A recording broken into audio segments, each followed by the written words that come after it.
Welcome on Texas football. I'm Bobby Burton, joined by Gerry Hamilton. We're going to do a little bit of a roundup episode. We thought it was time to check back in on the freshmen, the true freshmen. It's been a week and a half, Gerry, since fall camp. 17 of them have been there all through spring ball as well as summer. They added 4 more this year as well at midterm or at summer term. The roundup brought to you by our friends over at Allegiant Digital Marketing. We'll talk about them a little bit more later in the show. But Gerry, given what we heard from the scrimmage, given what we've seen in fall practice and even throughout the spring, I think it's now fair to say 2 freshmen have kind of risen to the top. And they're not necessarily surprises to either of us. Ryan Wingo and Colin Simmons are guys right now that will be in the rotation, we believe, when Texas plays Colorado State. Like in the everyday rotation. Now, they may not play 50 snaps, but I think they're going to play 15 to 25 is the feel that I have. They've kind of stood out. Let's start with those two. I think they both get an A+ as a grade right now. Your thoughts on those 2 guys? Yeah, I want to start with Colin Simmons because what's interesting with Colin is, look, it was a huge recruiting win. We don't need to rehash that. We talked about it for a year because he'd be at LSU. He was going to the SEC, so you'd be playing against him. But the interesting thing was, yes, we knew he'd be playing he would have a role on this team as an edge rusher. We didn't know if we'd be third downs the first part of the season or what. Just that him and Trey Moore brought a different twitch and ability to rush the passer to this program than Texas had in a long time. And Colin Simmons' upside is that of some names we don't want to mention right now that have come through Texas because he needs to go do it first. But the interesting thing with Colin Simmons to me, Bobby, is he's showing versatility early on. In the NASCAR package they broke out Saturday in the scrimmage, he was playing Sam linebacker. So he's playing edge, he's playing Sam linebacker. So he's showing the ability to not only beyond his gifts athletically and how he's built up his frame, but this football intelligence that they feel like they can work him in multiple spots before he's ever played a game as a freshman in college. That's some pretty heady stuff for a kid that was as a pass rusher coming out of Duncanville High as a 5-star pass rusher. So I wanted to mention him first because we're going to see him, it sounds like, in multiple ways this season from the start. Yeah, he was the recruit that kind of everybody was pointing to throughout the season, the recruiting campaign. He is coming on in a way that was expected of him. A guy that, some people expected a lot of, some people didn't.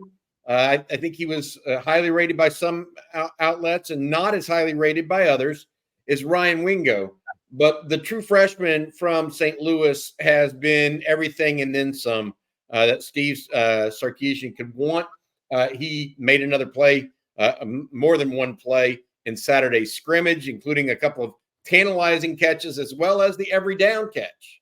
Right now, he's just got to learn, Gerry, more than one position. Right now, Sark said he's kind of pigeonholed. He's the only one that's kind of pigeonholed as that outside receiver because he's trying to get everything down. He's so young in the game. But we said it back in the spring after I saw him once or twice in the spring, and I immediately said, look, this is as good a receiver prospect, full prospect, as we've seen at Texas since Roy Williams out of Odessa Permian almost 25 years ago now. Gerry, the thing with Wingo is how much does he play? Is he a guy that learns as he goes? Yes. Those kind of things. I don't think it's about what kind of upside he has because the upside is first round pick. Really high. Yeah, it's first round pick if he does it right and stays healthy. So the thing to me is Sark's it's not an easy scheme for wide receivers, especially freshmen coming in. It helps nowadays because these guys come in at midterm. But again, with Ryan Wingo, something we need to keep pointing out, he missed the majority of his senior season with a knee injury, didn't require surgery, but with a knee injury. And then I think after he missed a certain amount of games, he's like, well, I'm just going to get ready for college, okay? So he didn't even play his full senior season, didn't play much as a senior. So that development was set back a little bit because senior year does matter. But I'd say right now, a third of the playbook is what I think Sark's comfortable with with Ryan Wingo with around there. So he's ADX receiver. But what he does is he brings something nobody else can. He has the most size at the wide receiver position, the combination of the most size and speed, but a guy that can go win the same contested catches that A.D. Mitchell won last year. He's the guy with size that, even though he hasn't played a game yet, he can go fill that role for Texas. So he's got a role. He's going to play. I think he's going to play a lot. I'm not saying he's going to be out there with the starters or even the second series against Colorado State, but he's going to play a lot. And I think as the season moves along, he is going to be one of the top touchdown scorers for this Texas team. We've kind of segmented this group into a couple different pieces. Yeah. The next group that we're going to talk about is those that are going to be pushed into service regardless. Before we talk about them, though, I want to say thank you to our sponsor. That is Allegiant Digital Marketing. The folks out of Austin, Chad Markham and his group do a tremendous job. Did you know that the top 9 challenges business owners face, the most difficult ones include finding customers, increasing brand awareness, and digital advertising and lead generation? For more than 25 years, Chad Markham and his team at Allegiant Digital Marketing have basically helped thousands of businesses overcome these very challenges. Take advantage of their Hook 'em Horn special and save up to $2,500 in advertising for your business today. Again, that's allegiantdigital.com/ontexasfootball to learn more about how they can help you get more eyes on your business and more customers in the door. Jerry, I talked about the guys that we look at that are going to be forced into action. It's the running backs, both of them. And we saw that in Saturday's scrimmage with the loss of Cedric Baxter for the year. Both Jarrett Gibson and Christian Clark are going to be pushed into duty. And I don't think you can just say it's going to be Gibson or Clark, one or the other. I think both are going to have to play. No, I do too, because look, the reality is somebody else is going to get nicked up. It's the running back position. It's a long season. It's a physical schedule. When you're talking about Michigan and the SEC schedule, this is a physical schedule Texas has in front of them. So these guys are not just going to be called upon to come in the third and fourth quarter against Colorado State, UTSA, and ULM Monroe. They're going to play. And I'm not saying they're playing above Jaden Blue or Trey Weiser, but they are going to play. And there's going to come a point in time this season where one of those two guys, either Jarrett Gibson or Christian Clark, and Jarrett Gibson's 3 and Clark is 4 right now, is probably going to be called upon to touch the ball 10, 12 times in a game, pass protect in some key situations, be part of the passing game, and more than just come in and kind of get your feet wet in college football. And I think they're both capable of doing that is in terms of taking a handoff, natural instinctive, running the football. I don't think there's any question both those guys are talented and are different, which I think makes them both really good for Texas. They're different backs. But the key is going to be, look, they both had a fumble in the red zone Saturday. Were they both fumbles if we went to review or not? I don't know, right? I mean, we'll never know that. But they both ball protection. We talk about all these things. Pass pro, ball protection. Those are the two keys for young running backs. And in a sophisticated pro-style offense, then it's your running back route tree, right? So, but that's simplified for freshman running back. But it's pass protection and ball protection. Those are what's going to get these guys on the field more than in a mop-up role. But they're going to be called upon this year. And I think physically, the thing for Texas fans to take away is physically, they're both ready. Sark had mentioned Jarrett Gibson before the Cedric Baxter injuries being a workhorse. And that 5'9", 210-pound compact body, he can hide behind those big linemen, and he can be a workhorse between the tackles. And I do think Texas needs that. Christian Clark has some 1-cut, 2-cut, jump cut, skip cut, and accelerate ability with the best running back body in the room. So those guys are going to play a key role for Texas, and their world changed 5 days ago. All right. We mentioned those guys, and then there's another group that we wanted to mention. And these are a little bit, softer intangibles type stuff of guys that we just hear are looking a little bit better than their age would portend.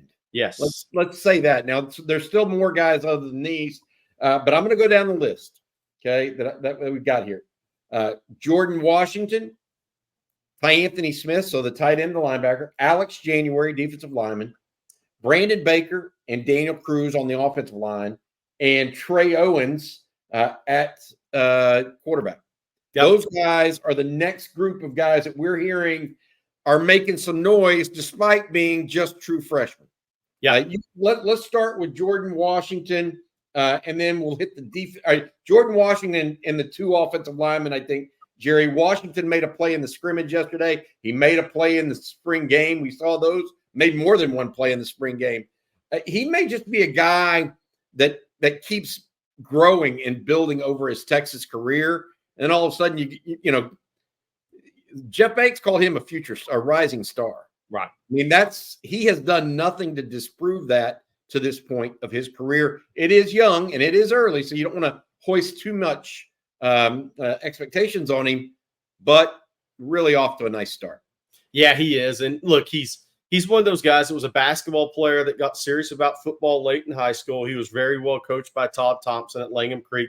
He was asked, instructed, and coached to be a complete tight end at Langham Creek, whether that's in the blocking game, whether that's in pass catching. He wasn't just split out at X and just told to run some go routes, because that's what wins high school football games. Todd Thompson helped his development, so hat tip to him. But Jordan Washington's gained 25 pounds. I mean, since getting to Austin, he's physically can handle it. Athletically, that part was going to be easy. Going to get a football in the air to him is like going to chase a rebound out of his area, which he did growing up playing AAU basketball and high school basketball. That is nothing new to him. Doing it in pads against Power 4 level competition, he's already passing that test. He is going to play this year. The question is how much. Then you go to the offensive line. Brandon Baker has looked really like a really bright future as a right tackle. Eventually, will he win the number 2 job? I think the odds are he will, but Andre Kojo's come on, right? And Kojo's currently number 2 right tackle, Baker 3. Baker got some 2 reps in Saturday's scrimmage. You look for that to continue. But another guy's gained about 25 pounds since he got to Austin, but a bright future at right tackle. We'll mention the other offensive lineman here. We won't see Daniel Cruz this year probably, but he has got a bright future. The freshman Nate Kibble's also done well, but he obviously went in for the spring, and he's looking at a redshirt year. Yeah, Daniel Cruz is just one of those guys, I think, that is going to end up being a player for Texas somewhere. Yeah, just too talented, I think, already showing some real fight there. On defense, we also mentioned Anthony Smith and Alex January. The linebacker out of Jasper, the late flip from A&M, has shown well early this fall camp. He has. We heard about him late in the spring, but then when he popped up at 220 pounds, rounded off weight on the roster before SEC Media Days, I think a lot of us were taken aback. Now, I saw him a couple times in high school, and he reminded me of a kid from South Florida that he had this long, wiry, strong frame that you knew was going to blow up. You didn't know how quickly it would blow up, but if he's around 215, 217, that's a total game changer for a guy that was 193 pounds at the Adidas All-America game his senior season, because he's 6'1.5". He's got a 79-inch wingspan, multi-sport athlete in high school. But here's the thing. He's got a high level of football intelligence. The one thing I'll say from stopping by Jasper and then watching him on senior tape is he played linebacker. They moved him to edge. He played a wildcat quarterback. He played running back. He's played some receiver in high school. He played some safety when he was younger. This is a guy that understands football. And so that football intelligence is carrying over. And I think he's really impressed Johnny Nansen from that standpoint, the work he's putting in standpoint. I think he's a pretty sure tackler for a young player that's going to get stronger too. But again, there's a similarity to Leonga Lafau with him. He can play in space athletically, but he also is an instinctive, natural flower to the football. That instincts at the linebacker position is always underrated. Alex January, Bobby, we both heard some things about Alex January. We had reported before practice started that he was going to play this year, but I know you've heard some other stuff on Alex January. He's getting some two-spot reps right now. Yeah, he is, and he'll continue to do that, I think, because he is proving to be, even though he's young, he's proving to be reliable and consistent. Now, he obviously wants to keep improving, but look, all the eyes on that Duncanville team were on Colin Simmons in that recruitment. Yeah, there was a running back, Caden Durham, that went to LSU, and other guys. Alex January went to Texas. But really, Colin Simmons kind of overshadowed a lot of the people on that Duncanville team. this was a competitive recruitment for Texas. They beat LSU, which is a big time team. Even though his dad Mike went to the University of Texas and played at Texas, the family has some relatives down in Louisiana. This may go down as one of the sneaky great recruitments for Texas a year ago. Yeah. It really may, because especially given that they did not get DeAndre Robinson into the class, right? And so they needed one of these young defensive linemen to really show up and be ready. And mentally, it's my understanding that Alex January has been there. Yeah, and kind of got it from day one. So that's going to be a good one. The other guys, I look at this. The other one I wanted to mention is Trey Owens. We didn't talk enough about him. I just continue to hear glowing reports. He had another good scrimmage yesterday. He continues to move the football. He is not the fleetest of foot. He is not the guy that knows every ounce of the playbook like Quinn or even Arch to this point. But he moves the team, and he has some special ability throwing the ball. He is by far the biggest quarterback, by the way. I mean, Quinn Ewers is a good-sized quarterback. Arch Manning's kind of a plus-size guy. Trey Owens a plus-size quarterback at his height and size. So I like Trey Owens long-term. People reiterated that to me after yesterday's scrimmage as well, Jerry. So we need to keep that one. Then the next group. Here's the group of guys that are interesting to me. Melvin Hills, Zena Umeozulu, and Parker Livingstone. Yeah. I've heard positives on all three of those guys, even though they're not necessarily the number one guys at their positions in that recruiting class. Like Ryan Wingo, clearly at receiver, Parker Livingstone, Zena, Colin Simmons, Alex January, and Melvin Hills. Even though they're not necessarily the number one guys, they still look good when they got their chances. Yeah, for sure. Look, Zena has that frame upside. He has the frame that everybody wishes they had.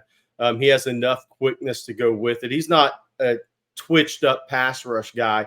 He's more of a bigger frame Baron Sorrell if he develops right, or maybe similar to Ethan Burke, right? So those are both very valuable positions, very valuable players in the future for Texas.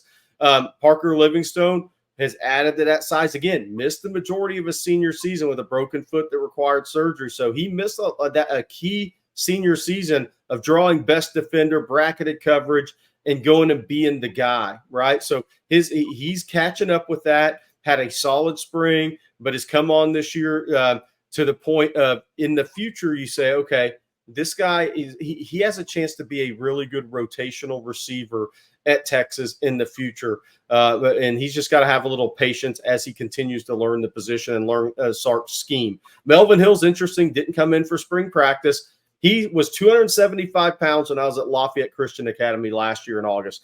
He's now 305, 310 in that area code. Looks good, carrying it well, pretty proportioned guy, healthy now. He had the ACL his sophomore year, long enough arms. If he maximizes what he can do under Kenny Baker, he will be a solid rotational player in the future at Texas.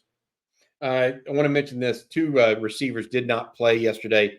Aaron Butler and Freddie DeBose. DeBose has been injured most of his time at Texas, still trying to get that knee right. Butler, even though DeBose has taken part in some practices, Butler, we're not sure on the injury, just know that he did not play yesterday, we do not believe. So I'll put this. We clearly just left alone and didn't even mention any of the secondary guys. Right.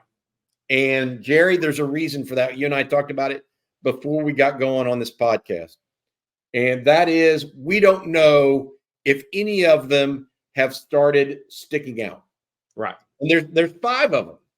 And the only one that's running second team right now, at least as of yesterday, is Kobe Black. Okay. But there's also Wardell Mack, who's we know is getting time at the star position. Third team nickel. Yep. Santana Wilson also playing corner. And then Xavier Filsamy and Jordan Johnson Rebel. We're not mentioning any of those five because, I don't know that we know enough yet.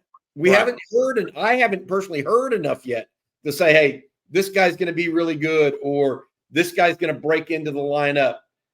Is that bad news, or is that just not being tested like maybe some other positions thus far? I think it's twofold. I think first, it means the older guys are performing and staying healthy. So they're not seeing guys being forced into action, right? If a safety goes down to injury, suddenly Jordan Johnson-Rebel or Filsame's in the too deep. So I think that's part of it. But I think, too, nobody in that group has initially, and we're not saying these guys aren't going to be good players, multi-year stars, whatnot. Nobody's like jumped through the expectations, like maybe Alex January has. I mean, Colin Simmons, obviously, and Ryan Wingo are different levels. Nobody's done a Ryan Wingo where he just came in and set the world on fire. You say, man, this guy, we thought he was good, but he's extraordinarily better than we thought he was. But that also means Texas is pretty healthy in the secondary right now, because this is a position that I think a lot of people just think, you come in as a freshman and just go play corner and safety. It's a lot harder said than done. What Manny Muhammad did kind of told you he had a chance to be an elite player last year. The fact that he came in spring practice and immediately started causing turnovers. Every time there was a scrimmage, you heard his name, whether it was a fumble recovery, interception, play on the ball, a pass breakup on a third down. He was always doing something, but he came in at a time where he had opportunity to do that as well. So these guys have to be a little more patient. I think Kobe Black has reshaped his body. I think that helped. I think he came in not where he should be physically necessarily. He's improved there. Wardell Mack at third team nickel. Look, he's got Jalen Gilbo and Jahdae Barron ahead of him. There's no crime in that. I mean, so doesn't mean Wardell Mack's not going to be a good player. It's just sometimes these guys are stuck behind some really good players, and they're going to have to develop and really be patient. I think the key with these defensive backs, Bobby, it'll be telling too, is do we see them on special teams against Colorado State right out of the gate? Because that's a trust thing. We can trust you. So if they can trust them early on special teams, that is a good sign for their future. We have heard good things about Jordan Johnson-Rebel as in football intelligence and an all-around football player. Yes, absolutely. I think that is true. But to that point, Jerry, and I think this is what we're talking about, have any of them stood out? And that doesn't mean any of them are bad or any of them are good. We just don't know. We haven't heard this guy's taken a huge step forward yet. Now, maybe that starts to happen. Like some freshmen, frankly, we know this to be a fact, are going to hit the freshman wall. Yeah. Every time they do, it's a matter of fact. Some are going to bust through it. Like we mentioned, maybe Colin Simmons and Ryan Wingo are going to just say, Yeah. So we'll see what happens there in the secondary. We mentioned those separately for that very reason, because it's something we both noticed and talked about before this podcast. All right, one last note on the freshman class, Michael Kern. Hey, a young man out of St. Thomas Aquinas. He was one of the punters yesterday in the scrimmage. He's fighting for a starting job. We'll see. I think he has the biggest leg of the punters on the team. But we talked to Jack Holbrook, the deep snapper for Texas back in the mid-2010s, I think 17, 18.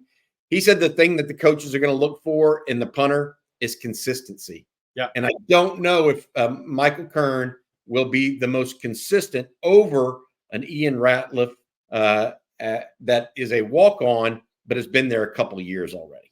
Yeah, I think the key there with Michael Kern is, one, Texas is going to give him every opportunity to be the guy and win the job. He was the first guy out in the practices, the first practice of the fall. Yeah. They're going to give him every opportunity because they know his talent level. The key with him, since he wasn't an early enrollee and everybody has to adjust, people just think catch ball, punt ball. But here's the key for punters as a freshman. Man, those guys coming at you are moving a hell of a lot faster than even the schedule St. Thomas Aquinas played. So your timing is disrupted. And you have to there's a speed of the game for a punter too, because I guarantee you these guys in his peripheral look a lot faster than they did in high school. So there's a timing issue that you have to work through there as a punter, and that goes with your consistency. But Texas is going to give him every opportunity to win the job, and that doesn't mean Ian Ratliff's not a Power 4 level punter. All right, Jerry, before we go, we want to say thank you one last time to our friend Chad Markham over at Allegiant Digital Marketing. He has helped more than 1,000 businesses in his 25-plus year career conquer some of the most core struggles of anyone, and that is finding new customers, getting consistent leads, and finding marketing services to promote your business that actually work. If you're ready to start making money in your business and grow with confidence, visit allegiantdigital.com/ontexasfootball and get a free marketing plan. Plus, you can save up to $2,500 in advertising with their Hook 'em Horns special. Thanks, Chad, for your ongoing sponsorship. That'll do it for today's roundup, this week's roundup. Jerry, big week ahead. Longhorns get back on the practice field on Monday.